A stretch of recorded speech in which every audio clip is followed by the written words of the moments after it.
Be honest. How many times today have you explained your entire life drama to a creature currently licking its own ass? We all do it. Well, hopefully not the licking our ass part, but the chatting away with our pets as if they're just tiny, furry roommates who happen to be great listeners. You might think it's harmless, or just a weird habit. But there are actually 5 things driving this behavior, and one of them is a little uncomfortable once you notice it. Stick around, this one gets a little weird. Number 1, your brain is running an ancient social program. Okay, so here's where we start.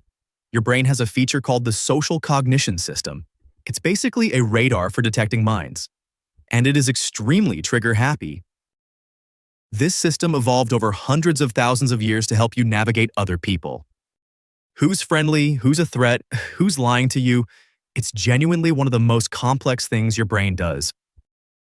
The problem? The radar doesn't have an off switch. See a face in a cloud? Brain cells fire. See a shadow that looks like a person?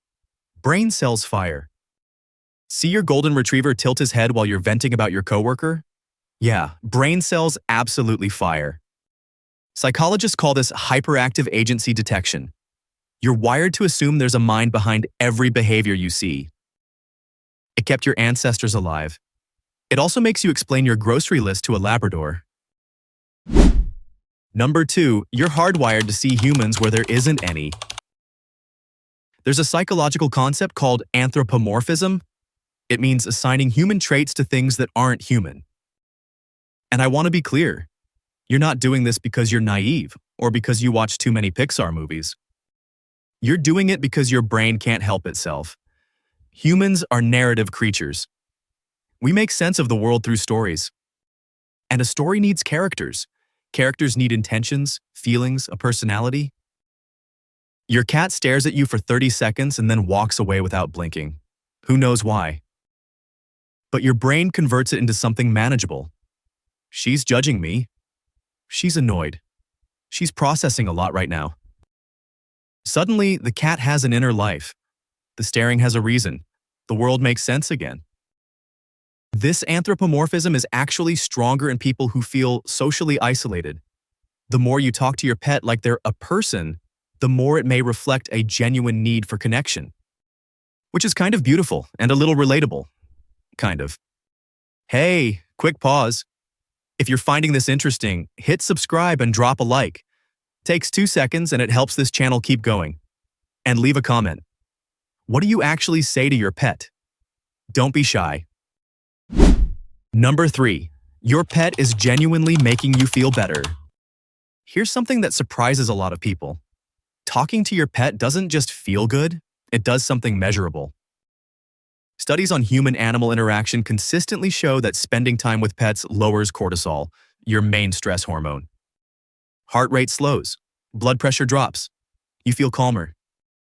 And the talking part matters. Not just the petting, not just the proximity.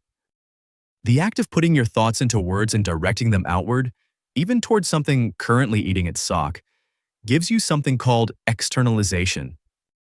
You're getting a little psychological distance from whatever's stressing you out. Your pet accidentally becomes a very convenient sounding board. They don't argue. They don't offer unsolicited advice. They don't bring up that thing you did 3 years ago.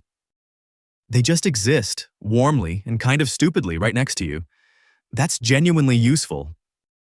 And here's the thing. If your pet is functioning as emotional support, what does that say about what you're actually looking for? Number 4, there's a real connection need your brain is filling. Here's where it gets a little uncomfortable. Humans have a fundamental drive called the need to belong.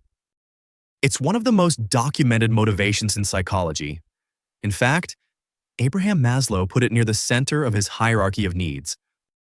It's not optional. It's not a personality trait. It's a need, like water, like sleep. When that need isn't fully met, your brain looks for alternatives, and your pet is a very convincing alternative. They hold eye contact. They respond to your tone of voice. When you're upset, they come closer. When you laugh, they get excited. All of that sends a real social signal. Your brain registers, connection detected. It doesn't particularly care that the other participant in this exchange just wants you to get her food. And here's the thing. People used to be embarrassed by this, like, oh, I'm just a crazy pet person. But research shows it's not pathological at all.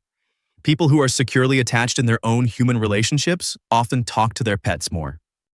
Turns out, people who are good at connecting with humans tend to be good at connecting with anything, especially if it sends back even the smallest social cue. Which should make you feel better about the conversation you just had with your goldfish this morning. But there's still one more piece, and this one is the one nobody talks about. Number 5. Talking to your pet actually makes you better with people. When you attribute emotions to your pet, and when you look at your dog and think, he seems nervous today or she's definitely offended, you're practicing something called theory of mind. This concept is your ability to model what's happening inside another person's head. It's the foundation of empathy. It's how you understand that other people have beliefs and feelings different from yours. It's the skill behind every meaningful relationship you've ever had. And you can practice it on your cat. When you try to read what your pet is feeling, you're running the exact same mental machinery you use to understand people. You're reading behavior. You're interpreting tone. You're building a model of another mind. Studies on children show that kids who grow up with pets develop theory of mind slightly faster because they're constantly practicing perspective taking on a creature that won't just tell them the answer. So every time you look at your dog and say, okay, what's going on with you today? You are genuinely exercising empathy. You're not being ridiculous, you just look that way. So the bottom line in all of this is, no.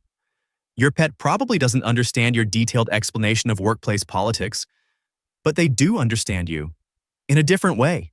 They read your tone, your energy, your presence, and sometimes that's enough. Actually, sometimes that's more than enough. If this made you think about your last conversation with your pet a little differently, go ahead and hit like. It helps more people find the video, and I want to know, what's the most ridiculous thing you've ever said to your pet like they totally understood? Drop it in the comments. And if you know someone who treats their dog like a full-time therapist, send this to them. They'll either laugh or feel slightly exposed. Either way, it works.